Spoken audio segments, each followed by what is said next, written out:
Hello, Joshua. I wanted to talk to you and tell you how much I love you and how I talk about you to other people, the things I see in you that I just love and adore. You were our firstborn. I remember the day you were born, and I remember your mom was holding you, and I was shielding the light from your eyes so that you could see me. You have always been a treasure.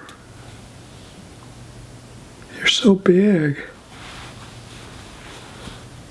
It didn't take long for us to realize how smart you were going to be.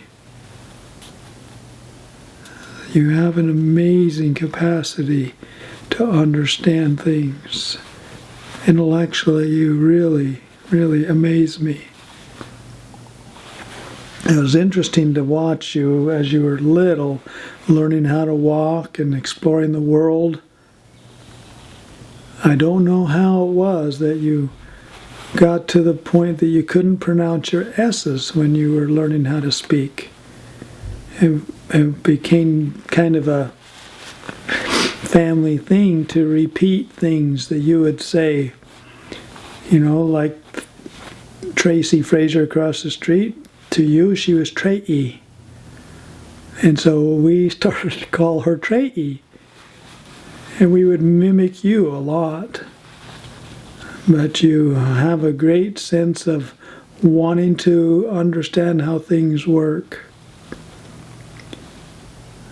It didn't take long before you were starting to take things apart to see how they work.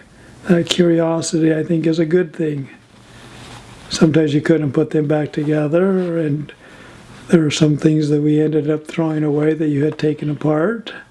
And I guess that was okay. Tried to keep an idea, or tried to keep our hands on what you were taking apart so that we knew that if we couldn't get it back together, it was okay. And then you started to ask about computer things. And so I taught you, I think the way I would say is I taught you enough to be dangerous. And so you started to figure things out and read things and study things, and it just kind of came to you. Computers and you kind of click the same way computers and Jake kind of click. And because you had that curious mind, you were able to just jump in and start learning. So that's a really special thing. Probably one of the most special things I love about you is how you cared for my mom.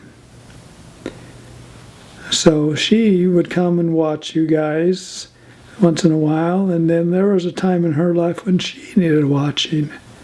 You were 5, 6, and 7 years old. And when you were 7, you used to go down to her house and spend the night with her. You were taking care of her.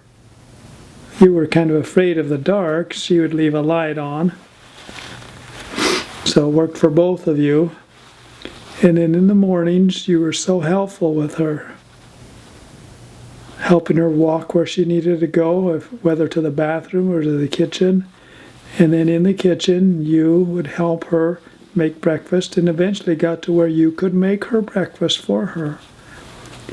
You were so kind and thoughtful and considerate of her needs. You became her right arm, basically. Little 7-year-old Josh taking care of his grandma. That was a beautiful thing to see. And the two of you grew really, really close together through those kind acts of service. I know you miss her. I do too. She will always love you as I do.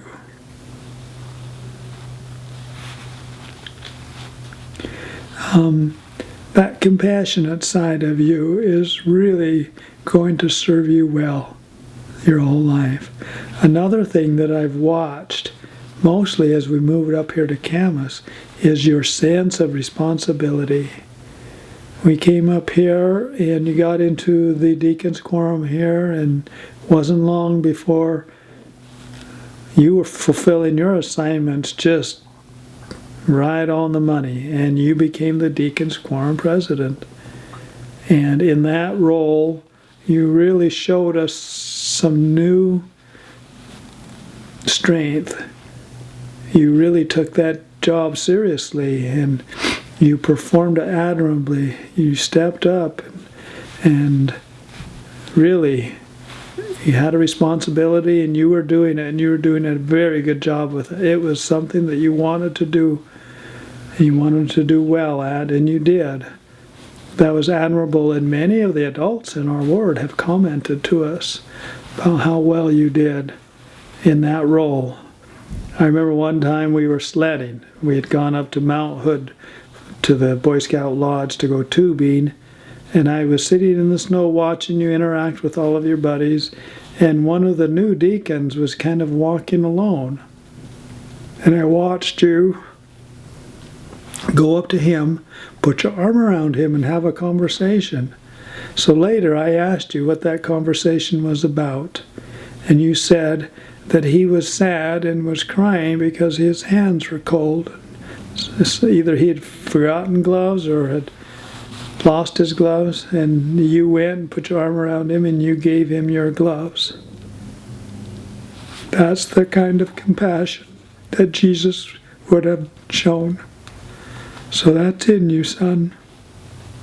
I love you. There's so much about you. You're so bright, so strong, diligent in church college, and you have a strong sense of what's right in the gospel context. You're going to be a great missionary.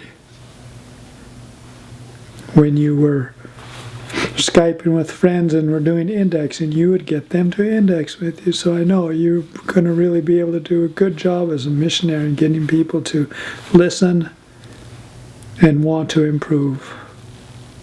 You have that ability. The technical stuff that you're so interested in, that technical stuff, it just clicks in your mind. So that'll be useful your whole life. It'll open up doors for you. I admire that. I love you.